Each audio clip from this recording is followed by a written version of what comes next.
Per me fu uno degli affari più disastrosi, se affare si può chiamare, fra quelli fatti dall'Italia. Perché?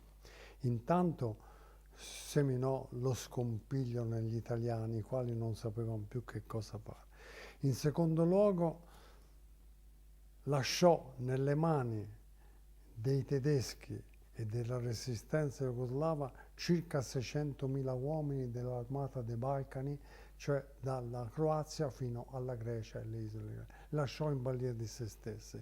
E questo determinò uno stato d'animo di, di vendetta, di frustrazione da parte di questa povera gente che non si rendeva conto, senza essere stata battuta, perché l'armata dei Balcani non è stata battuta da nessuno, di essere lasciati in balia dei tedeschi e dei partigiani locali senza avere ordini e senza avere nessuna possibilità di difesa.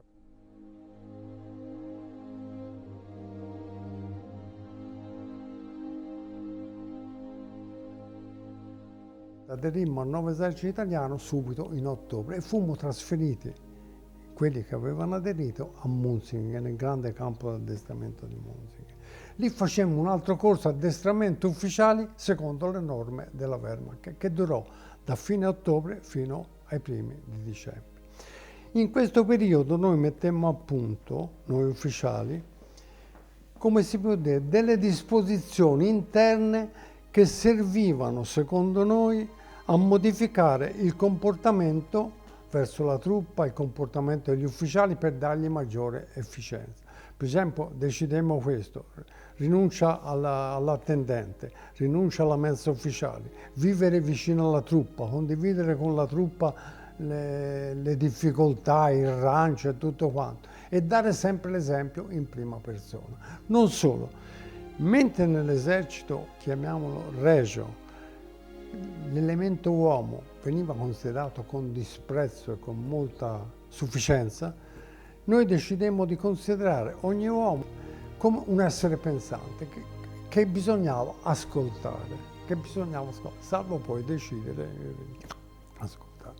Questo perché? Perché volevamo trasformare la truppa non soltanto in esecutori di ordini, ma in collaboratori, in gente che metteva nell'eseguire gli ordini un po' del suo cervello, è chiaro. Tant'è vero che facemmo questo anche perché eravamo curiosi di vedere cosa avrebbero fatto dei soldati italiani impiegati in guerra contro un esercito formidabile, ma quello americano, una volta addestrati, comandati e armati come un esercito moderno. E lì fu la rivelazione. Ci si accorse che veramente il soldato italiano era di prim'ordine, benché scoraggiato, benché avesse visto quello che era successo dopo l'8 settembre. Questo perché? Perché noi cominciammo nella Repubblica Sociale Italiana, almeno in certe unità della Monterosa, a considerare gli uomini come esseri pensanti, come collaboratori.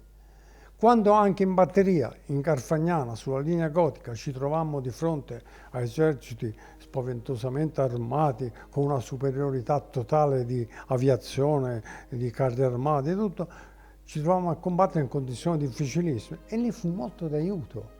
Il fatto che ciascuno, noi comunicavamo agli uomini, dicevamo qual era l'obiettivo da raggiungere. Quindi noi prendemmo in consegna la linea quando era già qui e è rimasta fino all'ultimo giorno di guerra. Da notare che già fin da Cassino molte unità italiane, sia pure inglobate in reparti tedeschi, combatterono anche a Cassino. Per esempio la Flak, la contraerea tedesca, era fatta quasi tutta da soldati italiani. A Nettuno combatté la 10ª Masse, fra cui c'è stato anche un mio fratello che era col battaglione Barbarigo, il quale fu ferito e poi fu portato in Alta Italia a Levico per la convalescenza. E combatterono benissimo, malgrado si trattasse di ragazzi volontari i quali avevano avuto un addestramento del tutto approssimativo, quando invece si sa che nelle guerre attuali l'addestramento è tutto. Diciamo, noi della Monterosa non abbiamo mai avuto né rancore né risentimenti verso gli italiani che si trovarono dopo l'8 settembre a sud e che quindi contribuirono a formare i gruppi da combattimento. In queste decisioni molto influì anche la situazione al momento in cui si sono trovati. Da parte dei settentrioni, cioè degli uomini che abitavano nel settentrione, ci fu anche il desiderio di avvicinarsi verso casa. Ciò non toglie il massimo rispetto per coloro che hanno combattuto, sia pure dalla parte contraria. E anche da parte loro ci fu il desiderio di non combattere contro le parti regolari dell'esercito del nord, come per esempio era la Monterosa. Tant'è vero che fra le 4 divisioni dell'esercito italiano e i reparti dei gruppi da combattimento del sud non c'è stato uno scambio di un colpo di fucile.